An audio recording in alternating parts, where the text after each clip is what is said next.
Hi, I'm Lisa from Lori's Country Cottage. Welcome to How Tuesday. Today, I'm going to show you how to use triangles on a roll for perfectly accurate multiple half square triangles.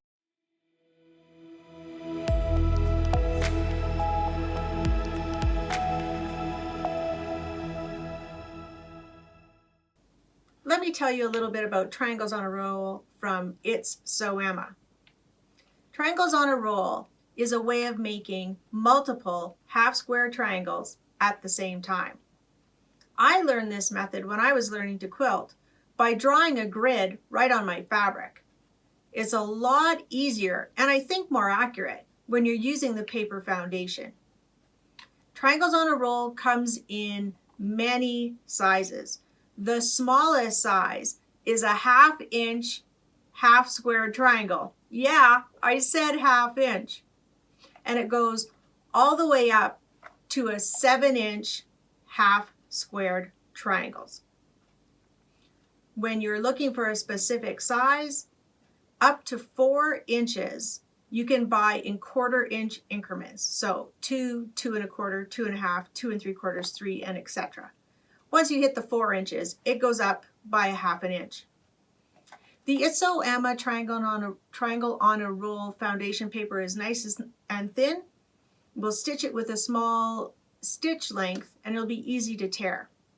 Let's zoom the camera in and I'll show you how it works. The instructions for triangles on a roll come right on the packaging and on the paper foundation. They tell you how wide to cut your fabric strip or square, to layer your two fabrics right sides together, to pin the paper on top, and then following the arrows to sew on the dashed lines using a shorter stitch length, and then to cut on the solid lines and tear the paper away. So you can see my paper foundation. Every square makes 8 half square triangles. So if I only need 8 half square triangles, I'll cut my paper here. But I can do an entire strip at a time without cutting on the lines. I would just continue to stitch on the dotted lines as long as my strip is. But for my demo today, I'm just going to show you 8. So I'll use my ruler and cut right on that solid line. So solid lines are cut lines, dashed lines are sewing lines. For my 2 1/2 inch finished half square triangles, I have 2 pieces of fabric right sides together. I'll put my paper on top and then pin wherever I won't be sewing. Remember that the dashed lines are the sewing lines and the solid line is the cutting line. Now that I have it pinned nice and flat, and I'm using flower-headed pins because they're nice and flat and nice and sharp and long, I'll take it to my sewing machine and I'll show you how to follow the arrows and stitch your half square triangles. Here I am at my sewing machine and I'm ready to sew. I'm going to change my stitch length to 1.5, a shorter stitch length. That'll help perforate the paper so I can rip it off easier. I've also put on my open-toed foot. You can use a 1/4 inch foot or whatever you like, but it's just easier for me to see with my open-toed foot. I'll put my needle down and stitch in the direction of the arrow on the lines.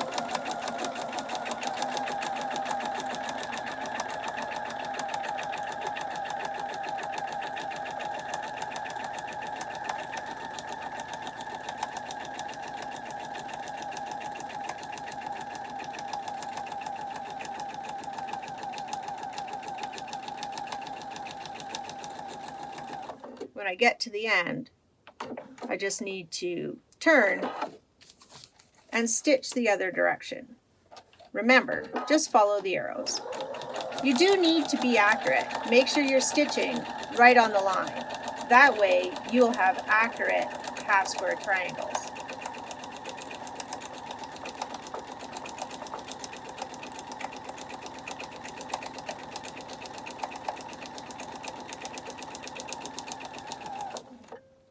if you were stitching an entire row, a longer strip, you could pivot at this corner and stitch this direction. But because this is as big as my piece is, I'm just going to stitch off and then sew the other direction, again using the arrows. I'll do that and then come back and show you how to cut them apart. Before I cut my half square triangles apart, I wanted to show you how you would sew if you were doing an entire strip of fabric. Start at the corner and follow the arrows, and you can see here this is a pivot point. You don't sew right off, so you would pivot, sew, and go right off, and then start here, sew down, pivot, and sew right off, and then you'd start here, come back, pivot, and sew right off. Sew on the dotted lines and cut on the solid lines. So let's cut out our half square triangles. I have solid lines all the way around the outside of my half square triangles. So that's where I'm going to cut on the solid lines.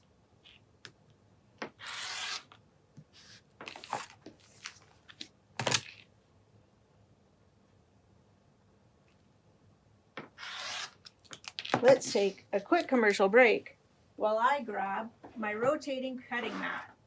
Again, one of the tools you can live without, but as I started to cut, I thought, why am I not using my rotating mat? Okay, there are other solid lines on my foundation papers. So continue to cut on those solid lines. As long as those didn't move, I can cut 2 at a time. Now I will not. Now I need to do the diagonal line down the middle.